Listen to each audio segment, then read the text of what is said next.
Hey everyone, Reverend Geek here, and this is going to be our 10th anniversary special Doctor Who discussion.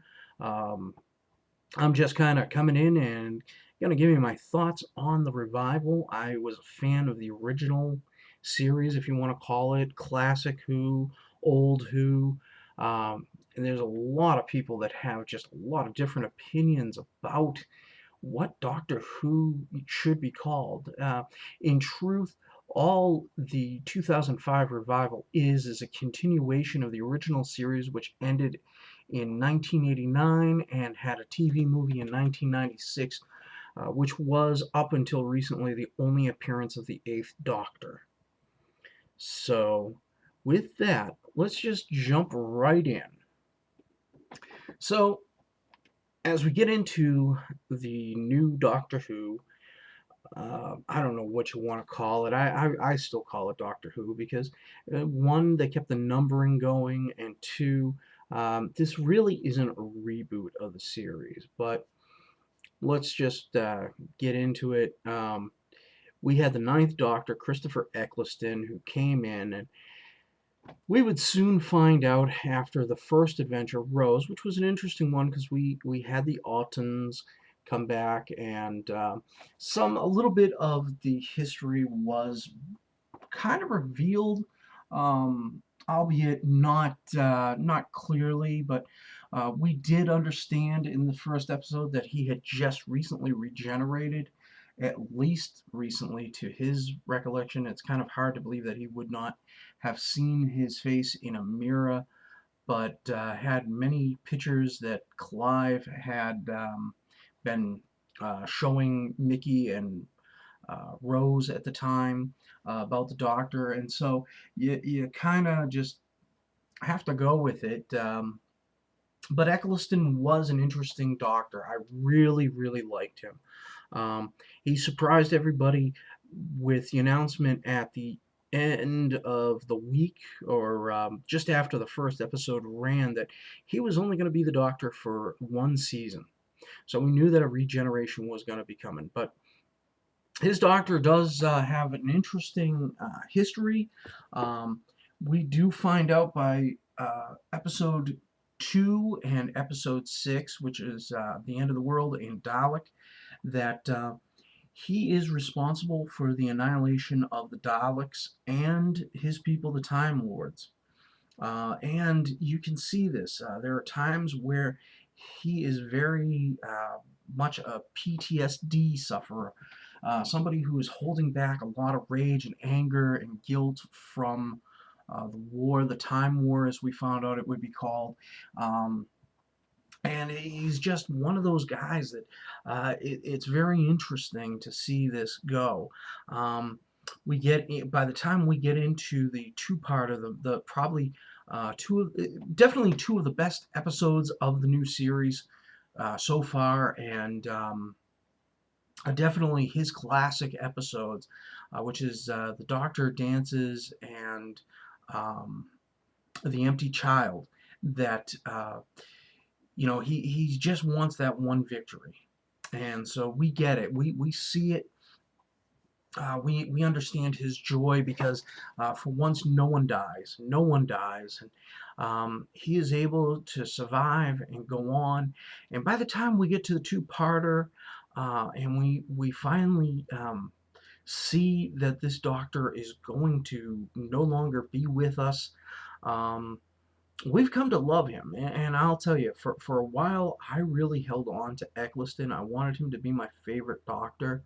Um, he just really, he was the right person to play the role. I was really sad that he would not come back for the 50th anniversary movie, but hey, that's the way it is. But he really did become a classic Doctor and be one of those people that, um, people are just going to be thankful for, and glad that he did play the role. And in the short time, the 13 episodes that he did play the Doctor, we know that the certain attributes and things that keep the Ninth Doctor going. So with that, we ended up seeing him regenerate into the 10th Doctor. So David Tennant comes in and he becomes the 10th Doctor, and quite arguably by fans, he is the quintessential Doctor now. It depends. Some people still put Tom Baker. Some people like the 11th Doctor, Matt Smith, which we'll get into next.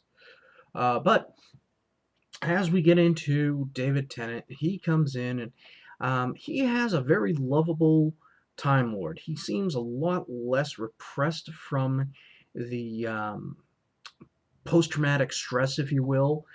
He is more of a happy go lucky, but at those key times, he can become angry. He can look stern, and you know that he is the Doctor. What becomes controversial with his run as the Doctor is there is a storyline much later, actually the last full season series, that he was the Doctor, in which he regenerated and used up a regeneration to stay the 10th Doctor. It was controversial because people knew that there was the 12 regeneration limit, and also that with this, the Doctor had used up one.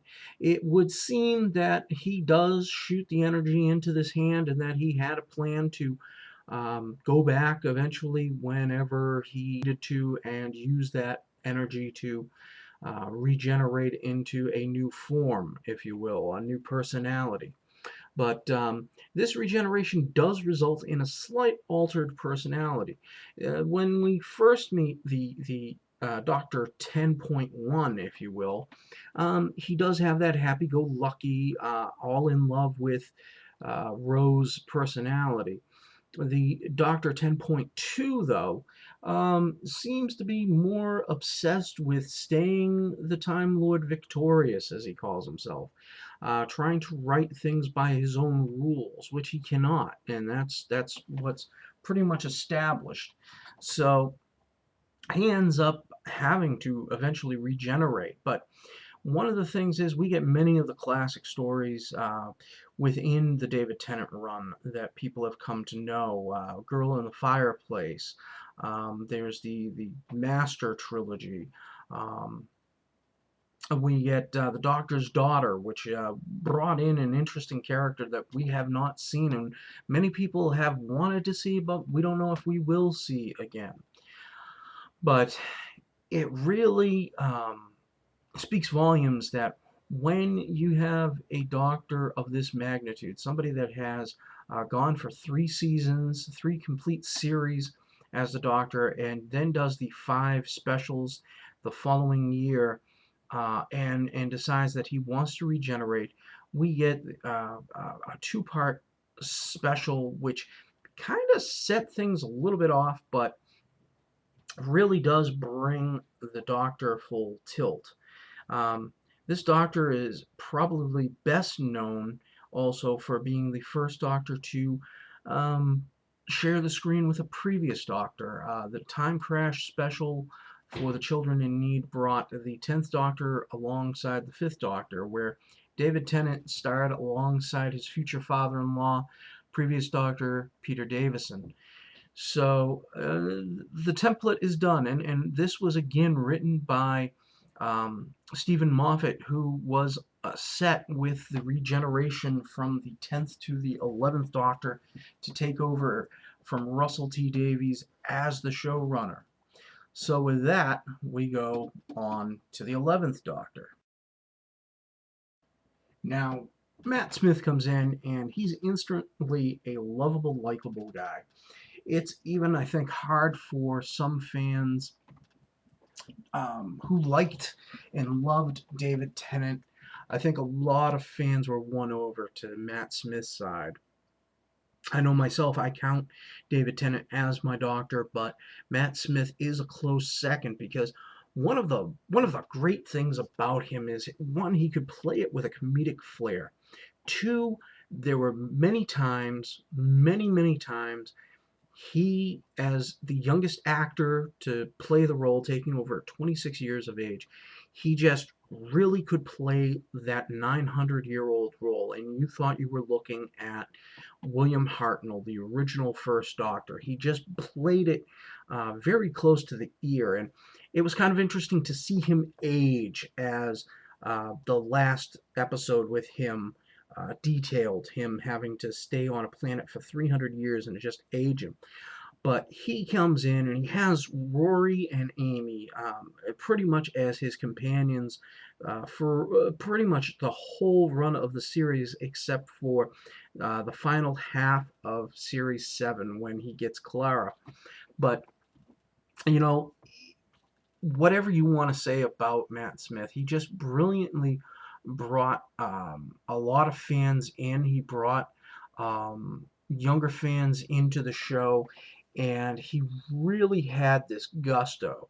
I know personally, my wife had just tolerated me watching Doctor Who and got into the series because of his portrayal of the Doctor, and has actually come to love, begrudgingly admit that she loves Peter Capaldi as the Doctor, as the 12th Doctor. But one thing with Matt Smith's run as the Doctor was we got a lot of complicated storylines. Um, a lot of things were really kind of played close to the vest, and maybe most controversial was the fact that he got married to Amy and Rory's daughter, who was conceived in the TARDIS and initially a time lady, if you will, able to regenerate, which we saw a few regenerations of. But he ends up marrying Melody Pond, better known as River Song, which is a controversial character. Some people love her, some people hate her. I happen to be one of the groups that love the character. I know that's controversial, but it brought something. It showed something because we always knew the Doctor had a granddaughter, so the Doctor had to be in love at least once in his life, and not this alien. But one thing that ended up happening in this was we got a controversial storyline. Near the end of Matt Smith's run came the Of the Doctor trilogy, and it was basically a three-part trilogy: Name of the Doctor, A Day of the Doctor, and A Time of the Doctor.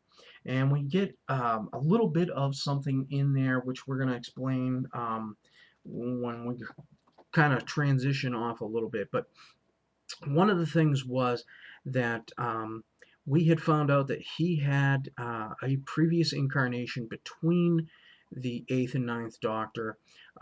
This was a controversial move by many, and ultimately it meant that he was the final Doctor.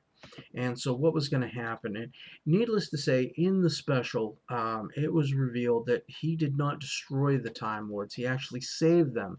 And the Time Lords, in the hopes of him finding them, um, end up sending him a new cycle of regenerations as he is at the end of his life and cycle of regenerations. And it's the interesting thing is if you go back to the first episode, the 11th hour with Matt Smith, there is a scene where he comes out of the TARDIS, and that regeneration breath that we have come to know from the regeneration of Christopher Eccleston into David Tennant becomes sort of a symbol in it. So we see that, but um, in this final moments of the 11th Doctor, the regeneration cycle comes back into him very much the same way, and in doing so, much like the 11th Doctor,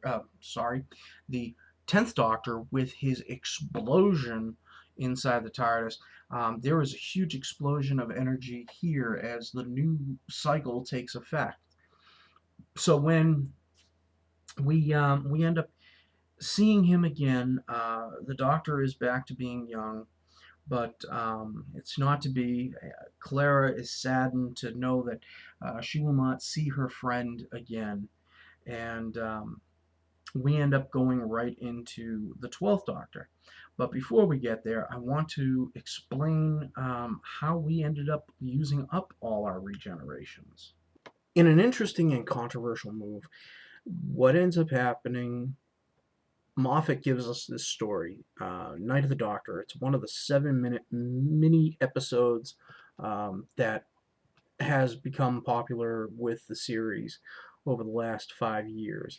In this episode, we get the Eighth Doctor again. It's this next appearance of the Eighth Doctor. The Time War is running rabid, and he's trying to save somebody who doesn't want to be saved once she finds out that he's a Time Lord. This really set it up that fan speculation for years had been wondering if there was a regeneration between the Eighth and Ninth Doctor. And this pretty much settled it. It was a controversial move. You wondered how a person could be the Doctor but not be the Doctor. This episode kind of set it up, but we get this this thing where the Eighth Doctor has to make a choice. Will he remain the Doctor trying to heal people, or will he try to solve the end of the war? And he chooses to become a warrior. And that's where we get the War Doctor. He is the one person who cannot correctly be named a Doctor. That is why we have the 8th to 9th Doctor, and he's not considered in the count. The story was originally written to kind of redeem the Time War. But Christopher Eccleston, after seeing what was going to happen with the Ninth Doctor, disagreed with it. So the War Doctor was created for the role, and brilliantly played by veteran actor John Hurt, who I think really shows what being an actor, what a great actor can do to a bit role. It was a major turn of events, but if you're a fan, do you count the Doctor as the War Doctor in the line of regenerations? You're supposed to. The BBC released pictures afterwards that showed the War Doctor as part of the line of the Doctors. He was redeemed.